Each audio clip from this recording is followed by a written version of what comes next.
This is a story about a developer who had a dream, of the thousands of young families who embraced that dream and worked together to make it come true. This is the story of an American dream that became a hometown. This is the story of Thornton, Colorado's Miracle City. In 1952, developer Sam Hoffman set out to build Colorado's newest city on rolling farmland 7 miles north of Denver. He named it for Colorado Governor Dan Thornton. 2-lane roads, no gas stations, no grocery stores, no nothing out here. Dark. Dark, no phone service. There's nothing. There's absolutely nothing. It's just like, well, it's moving out of town. That's all there is to it. I mean, there was nothing north of 92nd Avenue. Nothing, just fields. In fact, us kids used to go out and play in the fields, and old Farmer Lambertson used to fly over the top of us with his airplane, and he didn't want us in his fields, so he would dive bomb at us with his airplane. Hoffman's crews broke ground in early 1953 with the ambitious plan of building 5,000 affordable homes. It was a time of hope and renewal. Ike was in the White House and servicemen were returning from war.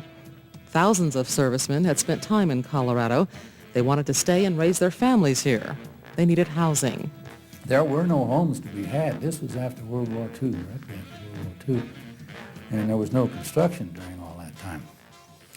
So when Sam Hoffman come along and started building homes, why, everybody was standing in line to get them. There's no kidding about it. There's a lot of ex-GIs that came back who really had a deep desire to do something for their family, to improve their lot, to follow that dream. I know it sounds kind of maudlin, but there were a lot of GIs that came back. They were lucky to be alive. And they had a young family, and they just wanted to get a piece of America and settle down, and they wanted to protect that. A true showman, Sam Hoffman invited actress Jane Russell to decorate his first model home and attend the grand opening in 1953. 3 of Russell's brothers worked for Hoffman. That's how it all started. And then when it was time to do the models, why, they said, "Come on, daughter, you come on back and decorate." It was just sort of a family affair. It was a lumber yard where they were storing all the lumber, and there were a couple of fellas there that were building my tables and building the end tables and that sort of thing, and I was running around to furniture stores too. We did it kind of, I was thinking, Colorado, it was a little bit like New Mexico, and so we did it in that vein. We were decorating the houses that way, and I don't think the people in Colorado that were going to buy the houses had, any idea of that. They probably wanted early American. So I think it was kind of far out for them. The Robert Glassman family became Thornton's first residence in January of 1953. Well, it was pretty great. Like I said, to be able to move into a new home. To middle-income Americans, the dream was suddenly within their reach. New homes for $8,000 to $10,000, a down payment of $1,250, and a mortgage of just $67 a month. But would the federal government issue FHA loans? We bought months before we were ever allowed to move in our homes. They built the homes, and somehow during the Eisenhower administration, why, the money was tied up. I never did find out exactly why. And somewhere about 6 months on down the line, why, the money was released on January 24th, I think it was, 1954, we were allowed to move into our homes. As the community grew, they found strength in numbers. People learned they could work together to make things happen. Women formed groups to work on projects necessary to make their growing city a better place to live. The Women's Club in those days was extremely active. The community was much smaller. And they would knock on the door and say, "What is your name? What is your wife's name? Where do you work? What church do you go to? The ages of your children?" And we put that in a directory, and we sold those for $1. We have our scholarships from all 3 of the schools here in Thornton. They used that money down on Eppinger down there. They built the Women's Club building down there, the Cinder Block building down there. With stores miles away and most families owning just one car, the people of Thornton depended on any company with delivery service. Wives and mothers helped each other with shopping and childcare. Yeah, we got cottage cheese and all that sort of thing. We didn't buy any for months when we first moved in. It was all complimentary, trying to land customers. Well, it was a city of dogs and kids. Then they said, it must be the water. Everybody is pregnant. Everybody's having family. As the community grew, so did the need for a structure of a different sort. Yes, we had to organize. In fact, we had no street lights. My husband was a volunteer fireman, and they had a big blackboard out, and they would put the number of the house where they went so that the people coming later, because everybody had to drive a car, that all they had to do was look at the blackboard and they knew exactly where there was a fire and someone needed help. A newsletter began publishing. Committees were formed to set laws, water rates, and the myriad of tasks necessary for Thornton to grow in the right directions. Thornton's first mayor, Oyer Leary, remembers. Well, of course, the foundation of the city was, of course, laid through the Thornton Community Association. They provided on a volunteer basis police protection, fire protection, the street lighting, and some recreational activities, and helped in the early development of the schools. So that was the foundation. Then when the city was incorporated, it was some year after incorporation before any funds could come into the city, and so everything continued on a volunteer basis for a year before the first revenue came in. The task of formulating a plan to promote proper growth fell to a young man just out of law school. After the city was incorporated and elected its first city council, the question was, where are you going to get any revenue to pay for the street lights and other services, which had been wanting those services and wanting to have a means of paying for them had been the main motivation for forming the city. One of the obvious early sources was to negotiate franchises with the utilities. One was negotiated with the Public Service Company for light and gas, and one was negotiated with the Northwest Utility Company, which was a subsidiary of General Water Works Corporation of America. A spirit of community, volunteerism, and hope, despite obstacles, seemed to pervade the thriving young community.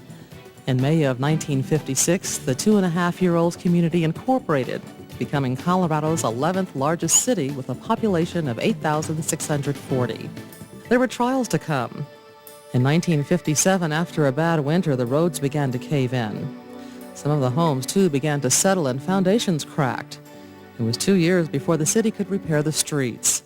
But the dedication of the city's new pool and recreation center again proved the bond of the community working together to heal its hurts and move forward. To finish the pool, the Thornton Women's Association and various other groups and individuals all got together and pitched together on a volunteer basis and finished the pool, built the bathhouse and all the ancillary equipment. And it was tremendous effort for a whole year. It was the first real project that the people could say that they developed on their own without any other outside assistance. And at the time, I went to accept the pool on behalf of the city unknown to me. Jerry Carley, one of the councilmen, and some of the firemen and other members of the city decided that the best way to dedicate the pool was to dunk the mayor, which they unceremoniously picked me up and threw me bodily into the pool. But I felt that after all the effort and work that went into it, that I felt that that was part of the overall participation that I could give that day. As the 1960s began, Thornton was a place of promise and prosperity. Thanks in great part to the planning of its founders, the city had plenty of water to lure more builders and businesses. In 1965, floodwaters rose and caused extensive damage to the area. Once again, local volunteers came to the aid of their community. Wes Brown, manager of Miller's Supermarket in Thornton, was there. Called me about 11:30, wanted to know if I'd come up to the store. They wanted to get some food for some people who are out of their homes. down by the river. And so we got up there and we had quite a number of people up there from Kiwanis and from Lyons. And we put together a whole bunch of groceries for these people. I don't know how many boxes. And there wasn't any money to pay for this. So I would have to say it came off my inventory. During the 1960s, something else was happening. A tradition of community involvement was being passed on to the children.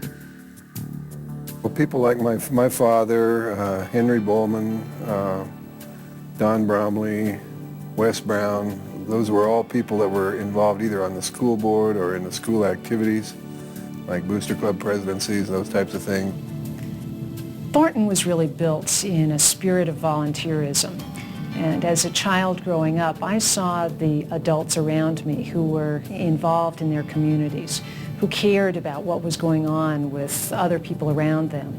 And I think that, for me, was part of the inspiration that has caused me to be in public service. It's very important for our kids that they have the kind of models that I was able to look up to. In the 1970s, Thornton continued to grow. With growth came competition with other communities for water and land. Here in the state of Colorado, more than many other places, because it's an arid state, water is a very precious commodity. The city of Thornton has been very, very active in acquiring water rights. Through it all, new families continued to move into new neighborhoods. The city was blessed by leadership that continued to follow the careful steps laid out by its first citizens. Visionary planning based on its successful past would see the community strengthen, but no one could plan for everything.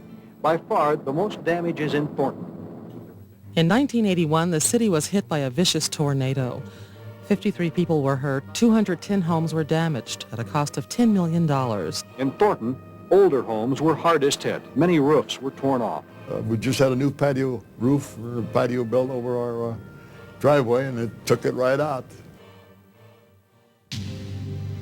Today, Thornton is home to more than 65,000 people and covers more than 25 square miles.